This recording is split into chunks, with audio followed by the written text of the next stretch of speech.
শনিবার চট্টগ্রাম নগরের ঐতিহাসিক লালদিঘি ময়দানে ১১ দলীয় ঐক্যের আয়োজিত মহাসমাবেশে তীব্র রাজনৈতিক বক্তব্য দিয়েছেন এনসিপির মুখ্য সমন্বয়ক নাসির উদ্দিন পাটোয়ারি। তিনি অভিযোগ করেন, দেশের পার্লামেন্ট থেকে শুরু করে সচিবালয় পর্যন্ত সর্বত্র হুতুম পেঁচা বসে আছে যারা দুর্নীতি, অনিয়ম ও নানা অপকর্মে জড়িত। বক্তব্যে তিনি বলেন, দেশে একটি সুষ্ঠু নির্বাচনের প্রতিশ্রুতি দেওয়া হলেও বাস্তবে সেই নির্বাচনকে ইঞ্জিনিয়ারিং করা হয়েছে। এতে জনগণের সঙ্গে প্রতারণা করা হয়েছে বলেও দাবি করেন তিনি।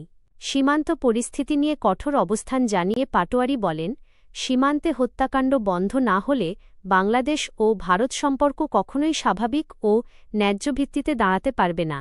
তার মতে, সীমান্তে অবৈধ হত্যাকাণ্ড চলতে থাকলে দুই দেশের সম্পর্ককে স্বাভাবিক বলা যায় না। দুর্নীতি ও রাজনৈতিক সংস্কৃতি প্রসঙ্গে তিনি দাবি করেন, এনসিপি চাঁদাবাজি বা দুর্নীতিতে যুক্ত নয় এবং তারা গণতান্ত্রিকভাবে ধৈর্য ধরে আন্দোলন চালিয়ে যাচ্ছে।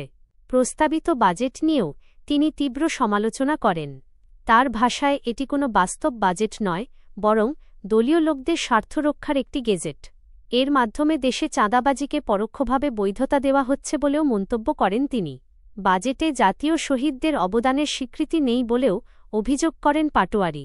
শহীদ আবু সাঈদ, ওয়াসিম ও মুগ্ধের ত্যাগের প্রতিফলন এতে অনুপস্থিত বলে তিনি উল্লেখ করেন এবং বাজেটকে তীব্র ভাষায় ধিক্কার জানান। সমাবেশের বক্তব্যে পুরো রাজনৈতিক ব্যবস্থার বিরুদ্ধে ক্ষোভ ও পরিবর্তনের আহ্বানই ছিল মূল সুর।